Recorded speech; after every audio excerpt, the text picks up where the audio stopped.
Hello everyone. OpenAI has introduced AgentKit, which will be useful for developing and deploying AI agents. People are saying that this AgentKit can kill n8n, which is currently very famous for creating AI agents, right?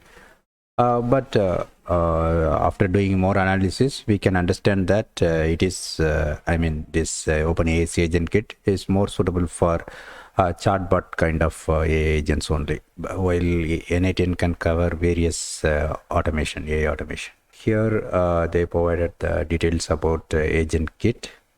Okay, so we can go through the details and we can just start using it. Okay. So AgentKit is for building and deploying and optimizing the agents. Okay. Here we can open Agent Builder. Okay. So it is canvas-based application. Here we have already created templates. We can start with a template like a planning helper, customer service, structured data QA. Okay, document comparison. That kind of pre-built templates are there, or we can start from scratch by clicking create. Okay, it is only it seems only paid users can use it. Yesterday it allowed me to explore that. Okay, based on the details, I have gone through various articles and videos.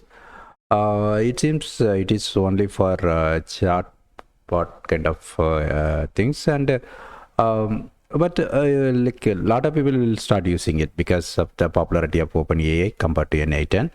But n8n is open source, so we can put it in our local also. It has a lot of options. Let us see how the things are going on.